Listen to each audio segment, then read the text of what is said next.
ebbanga liweze nga bannayuganda tebakuba liiso ku minisita w'ebyenjigiriza n'ow'ebyemizannyo Janet Kataha Museveni, mukyala wa Yoweri Kaguta Museveni. Webukeredde ku makya bassebo ne bannyabo ne bannange, njagala otambuza vidiyo eno, bampita kali lugambo Promax Simple MC, njagala ogivuge, gwali ku Facebook gitambuze, gwali ku TikTok gisharinge ate girepostinge, ali ku YouTube kwata link gisharinge mu muli WhatsApp contact gyolina bannayuganda basobole okuba nga bamanya what is going on. Bassebo ne bannyabo, simanyi mukutu oba mawulire ga Daily Monitor kyegeyita mu nsi muno oluvannyuma lw'ebbanga lya close to months and months, bannayuganda babadde beemulugunya nga bagamba nti tuludde okulaba ku minisita w'ebyenjigiriza n'ebyemizannyo Janet Kataha Museveni, era bangi nnyo babadde bateekawo emboozi yaabwe oba narrative yaabwe endala nti oba oli awo Janet Kataha Museveni ayinza okuba nga mulwadde. Amawulire ago gatambula nnyo. Wayitawo akaseera mwami Yoweri Kaguta Museveni ye kennyini akonfaminga through nalweiso nti Kataha Janet Museveni abadde mulwadde naye agenda ssuuka. Naye yakoma okukola statement eyo emyezi 2 emabega. Kati bannayuganda,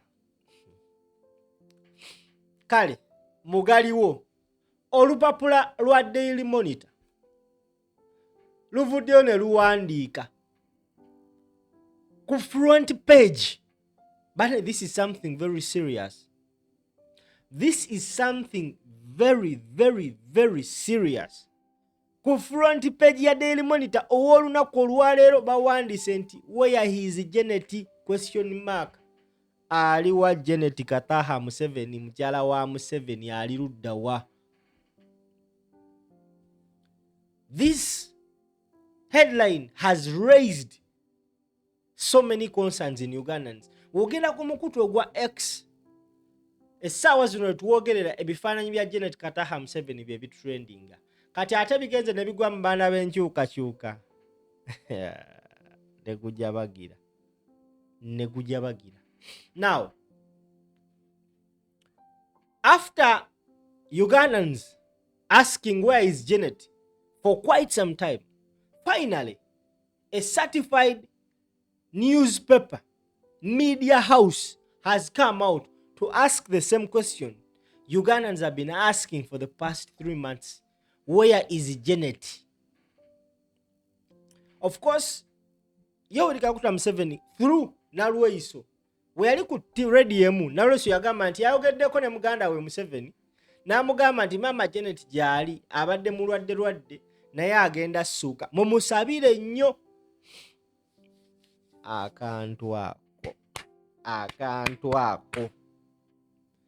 Ever since, the public has never set an eye on Janet Kataha Museveni. Now, ekyasinze okwewuunyisa bannayuganda nti Museveni yagenda n'ateeka Janet Kataha Museveni ku list y'aba ministers era n'aretaining ekifo kye ekya Minister of Education and Sports. Ugandans amaanyi abaali balowooza nti Janet mulwadde oba alina obuzibu, amaanyi ne gabaggwa, naye era ne basigalamu kali akagamba kale tumala mulabako. When a minister is appointed by the president, he or she is supposed to be vetted by the parliament. Olunaku lwe bavetinga Janet Kataha Museveni, bassebo ne bannyabo, she did not show up. Not physically, not virtually.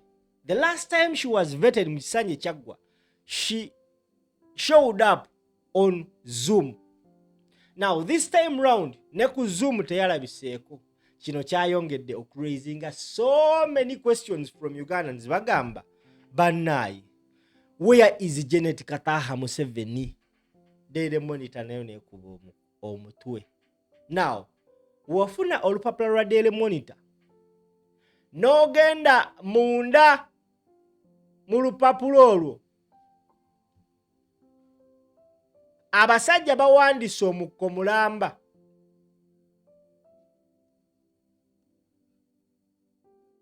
ku Janet Kataha Museveni. Bawandiise page number ku Janet Kataha Museveni because babuuza ekibuuzo, where he is Janet. Daily Monitor. Omukulu amanyikibwa nga Franklin Draku yawandiise article eno agambye nti the 83-man cabinet appointed by President Museveni and vetted by the Parliament Appointments Committee are expected to be sworn in today, but with two notable absences whose approval are pending. Miss Janet Kataha Museveni, the First Lady and outgoing Minister of Education and Sports, who was reappointed to the same docket, did not appear for the 2-day vetting process that ran from Monday to Tuesday last week. Bakugamba nti abantu 83 Museveni be yalonze kuwa MP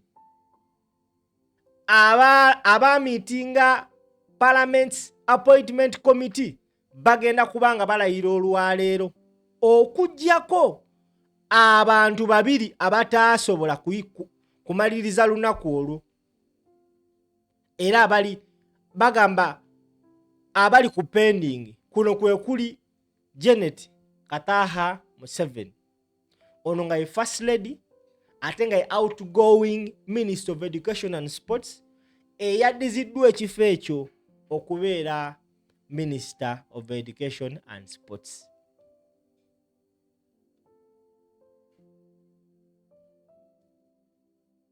Nagenda Masoda agamba nti the second absence will be Dr. Lawrence Muganga, who the committee did not clear over queries of holding citizenship of Rwanda, Canada, and Uganda. Schedule 5 of the Uganda Citizenship and Immigration Control Amendment Act 2009 bars citizens holding dual citizenship from occupying certain sensitive state offices, including that of a cabinet or state minister of the internal affairs, for which docket Dr. Muganga was designated. Daily Monitor yeyawandiise. Now, something interesting era ku Daily Monitor bakuwa background y'omukyala Janet Kataha Museveni okuva bannayuganda bwe batandika omubanja. Bagamba on March 29th, journalist Arnold Anthony Musoke was arrested by plainclothes security operatives outside the Metro FM station in Kampala. After a radio talk show, he was subsequently charged before courts of law with broadcasting fake news, contrary to the Regulation 110C of the Uganda Communications Commission Regulations Act 2009. Bakugamba nti ennaku z'omwezi nga 29 munnamawulire amanyikibwa nga Anthony Musoke yakwatibwa abantu abali bambadde engoye za bulijjo bwe yali ava ku Metro FM mu Kampala ng'ava ku radio show. Yatwalibwa mu kooti ne bamuteekako omusango gw'okufulumya oba ogw'okwogera amawulire kalebule ekikontana ne ssemateeka mu article 110C eyabagibwa mu 2019. That gentleman was arrested okwogera nti Janet Kataha Museveni yandibanga saagala kwogera bigambo ebyo bayinza okunkima wano. Ensonga za Janet Kataha Museveni abantu batandise okugatta dotisi.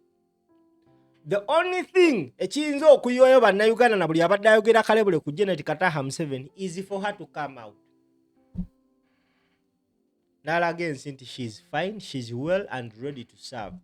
There is a clip I saw we babadde ku mukulu ogumu. Yes, I saw both n'abakulu abalala. I don't know how true that video is. Naye era yatambudde nnyo nga kiraga nti yalabiseeko. So most of the Ugandans are still standing ku nsonga eri. Museveni yebagamba nti omukyala tali bulungi naye mumusabira ajja ssuuka. Ugandans are saying wagwan because teyalabise mu vetting ne mu kulayira tagenda kusobola kulayira. Ekitegeeza that place remains vacant and it is a very crucial post mu cabinet. Very crucial. Minister of Education and Sports. Nga in just a few months from now, Uganda is going to host the African Cup of Nations. Amanya bampita kali Lugambo Pro Max Simple MC akategedde njagala okwata video eno ogitambuze buli wamu. Mubere bulungi.